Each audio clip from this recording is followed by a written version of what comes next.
Bismillahirrahmanirrahim. Alhamdulillahirrahmanirrahim. Anak sekalian yang sangat saya cintai, bagaimana kabarnya hari ini? Iya, baik, untuk mengawali pertemuan kita pada hari ini, meskipun kita nggak bisa bertemu secara langsung, ya kita nggak bisa face to face untuk pertemuan pertama ini, menurut ucapan taqabbalallahu minna wa minkum taqabbal ya karim. Ja'alallahu minal a'idin wal fa'idin wal maqbulin kullu 'amin wa antum bi khair. Mudah-mudahan amal ibadah kita di bulan Ramadan yang kemarin diterima oleh Allah Subhanahu wa taala dan kita kembali fitri menjadi manusia yang suci. Amin ya rabbal alamin. Anak sekalian yang sangat cintai, tentunya hari ini adalah hari yang sangat bahagia buat kalian semua, tentunya buat saya juga, karena pada hari ini merupakan awal pertama kali kalian mulai aktif untuk mengikuti pelajaran. Karena kenapa? Tentu satu, tahun ini mulai hari ini adalah kalian masuk di tahun ajaran baru, yaitu tahun 2020 tahun 2021. Dan tentunya yang lebih membahagiakan lagi, kalian sudah ganti kelas. Kalau kemarin kalian kelas 10, sekarang kalian sudah masuk di kelas 11. Seneng ya? Iya, ya seneng. Dan alhamdulillah juga sampai saat ini saya masih diberi kesempatan untuk bersama dengan kalian tetap dengan mata pelajaran yang sama, yaitu pelajaran sejarah. Baik anak-anak, bagaimana kabar kalian selama liburan kemarin? Berkesan enggak? Berkesan ya. Terlalu lama enggak liburannya? Lama. Jenuh di rumah? Ya baiklah. Untuk itu, untuk lepas kejenuhan ini, saya ingin merefresh kalian bahwasanya mata pelajaran sejarah sama seperti tahun-tahun yang kemarin tetap kita akan pelajari. Dan untuk tahun ini di pertemuan yang pertama ini, bab yang akan kita bahas mengenai proses masuk dan perkembangan penjajahan Barat atau penjajahan Eropa di Indonesia. Tentu masih ingat ya bagaimana pengertian penjajahan, bagaimana itu bangsa Eropa, masih ingat ya? Terus sebagai pengantar, masih ingat negara mana saja yang pernah menjajah bangsa kita? Iya, ada Portugis pernah, ada Inggris, ada Spanyol, yang paling lama adalah bangsa Belanda, dan yang tidak kalah kejamnya lagi adalah bangsa Jepang. Tentunya mereka datang ke Indonesia bukan tanpa alasan, bukan tanpa sebab, karena mulai zaman dahulu kita terkenal sebagai negara yang kaya akan sumber daya alam. Apa sumber daya alam itu? Kekayaan alam yang sangat melimpah ruah. Jadi ada istilah terkenal di Eropa sana bahwa negara kita dikenal sebagai negara atau mutiara dari timur. Artinya apa? Tempat banyaknya sumber daya alam yang ada di negara Indonesia. Bahkan ada lagu yang sering kita nyanyikan kala dulu ya, yang namanya Indonesia Tanah Air Beta, Indonesia Pusaka. Masih ingat lagunya?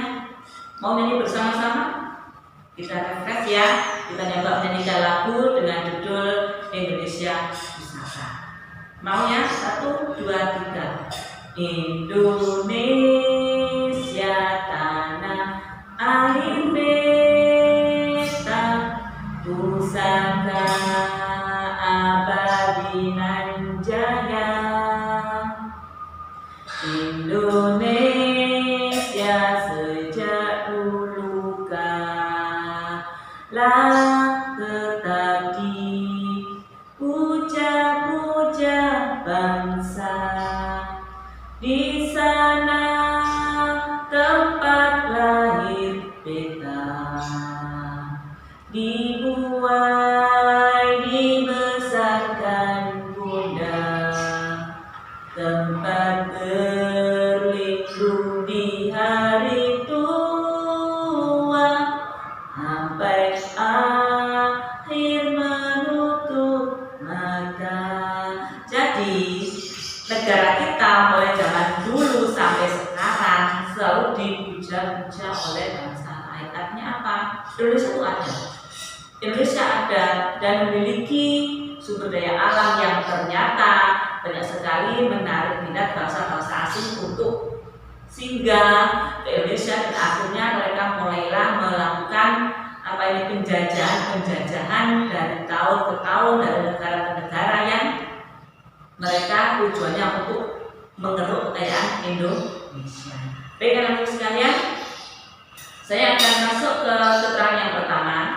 Sebelum saya lanjutkan, kalau ada yang bertanya, karena kita nggak bisa face to face, kita nggak bisa bertemu langsung, bisa nanti pertanyaan ditulis di kertas yang kalian bawa sekarang. Nanti kalau kita ketemu, mudah-mudahan beberapa waktu ke depan kita bisa ketemu, bisa disampaikan, kita bisa saling share di kelas nantinya. Setuju ya? Baik. Akan terjelas mengenai proses masuk dan perkembangan penjajahan Barat di Indonesia.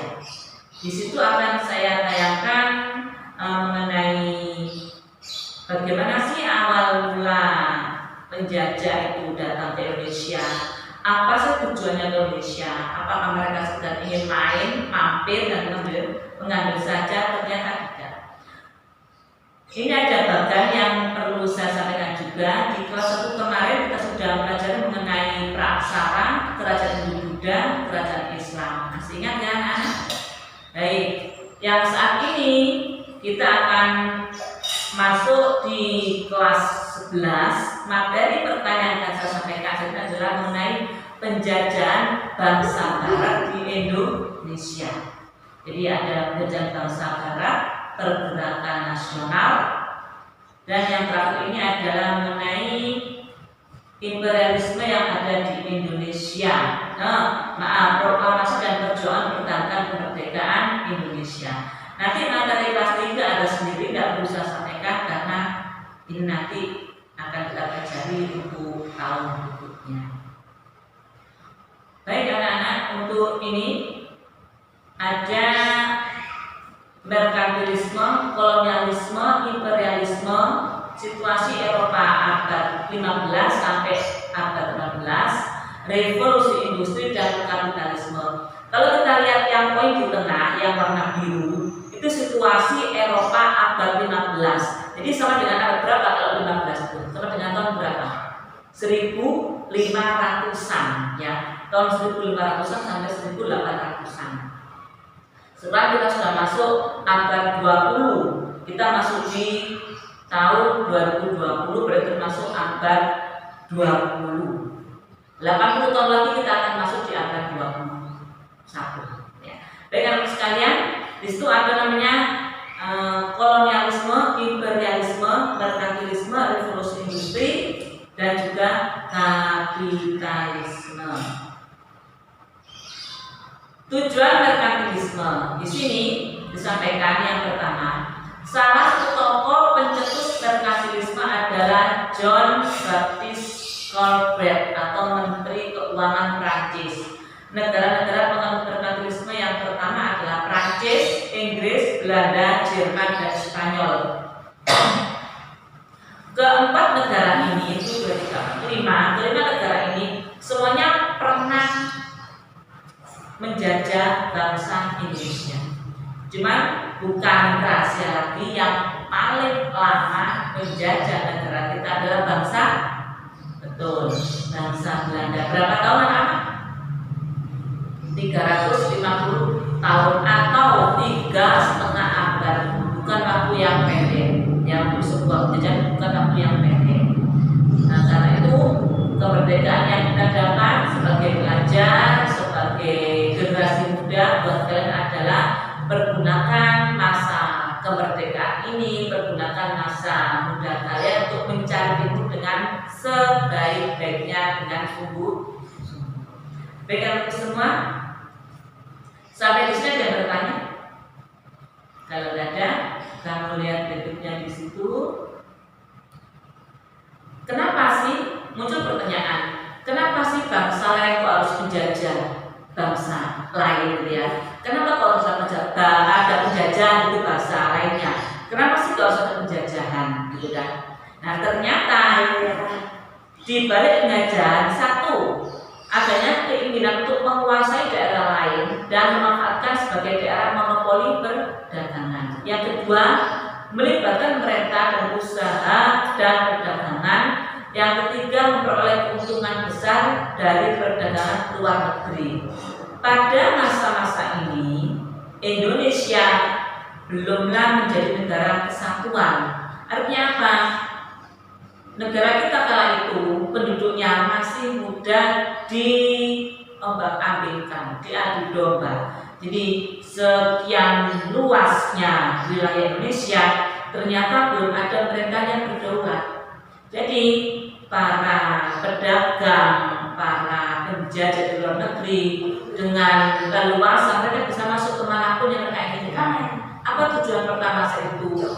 Tujuan pertama kali itu adalah satu, untuk berdagang.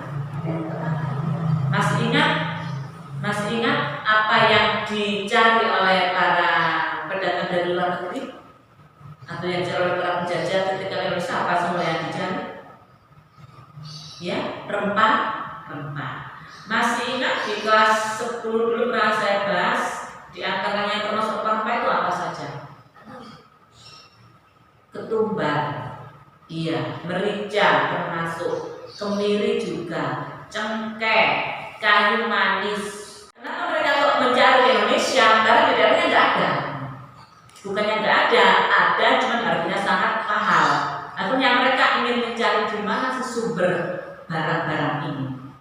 Dari mana didapatkan barang-barang ini? Akhirnya mereka melakukan suatu pelayaran, suatu pengarungan samudra untuk mencari tempat di mana banyak ditemukan rempah-rempah. Nah, karena kepiawaian mereka dalam berlayar dalam mengarungi samudra, sampailah mereka pada satu tempat yang namanya Indonesia saat ini. Dulu belum ada Indonesia. Nama Indonesia belum pernah ada dulu. Yang ada adalah Nusantara. Dan orang menyebutnya kepulauan Indonesia. Di mana mereka pertama kali mendaratkan kapal layarnya, ya. Kalau sudah maklum ya, di abad ini salah satu sarana yang dipakai adalah sarana laut. Sarana laut untuk sarana darat, udara belum ada.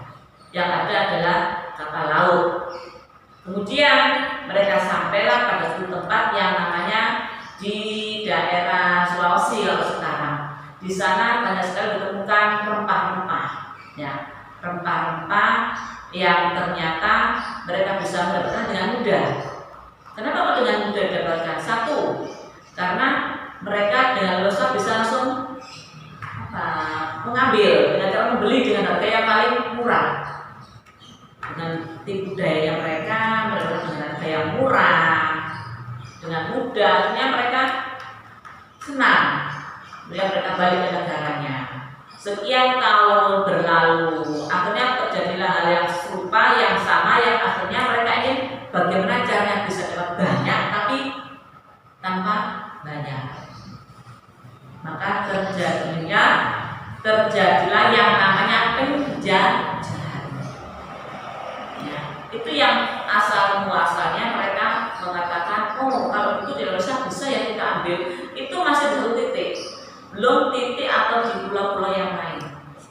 Ya, sehingga banyak sekali orang-orang asing yang ingin mendaratkan kapalnya di Indonesia. Ini yang terjadi, saya kira ini belum. Nah, ini kalau tadi saya katakan salah satu alat transportasi yang digunakan adalah kapal layar, kapal laut. Ini bentuknya, ya. Dan penemuan dunia baru ini bentuknya mereka pakai. Jadi kapal yang hanya mengandalkan layar dengan arah mata angin, di mana menggunakan layar yang berkembang, di mana kalau arah anginnya kencang ke barat, ya mereka ke barat, ke timur mereka ke timur, sehingga sampailah mereka di kepulauan Indonesia. Sekarang ada nggak kapal seperti ini, anak? Ada, cuma kalau dibuat mengarungi samudra sudah tidak ada. Yang ada adalah kapal-kapal pesiar seperti yang kalian lihat di televisi itu ya, kapal pesiar yang dengan apa ini fasilitas yang lengkap, gitu ya. Nah, ini ada tujuan setelah jatuhnya Konstantinopel, di mana Konstantinopel itu? Konstantinopel itu ibarat pasar perdagangan yang ada di negara Turki ya sekarang. Jadi semua pusat perdagangan dunia kala itu terpusat di Turki. Konstantinopel sekarang nggak ada. Kalau sekarang sudah berubah menjadi Istanbul. Ya, jadi ibu kota Turki Istanbul. Dulu di situ di Konstantinopel jadi pusat perdagangan yang sangat luar biasa. Setelah Turki atau Konstantinopel jatuh ke Turki Utsmani, akses bangsa Eropa untuk rempah-rempah yang lebih murah di Konstantinopel menjadi tertutup, sehingga harga rempah-rempah melambung sangat tinggi di pasar Eropa.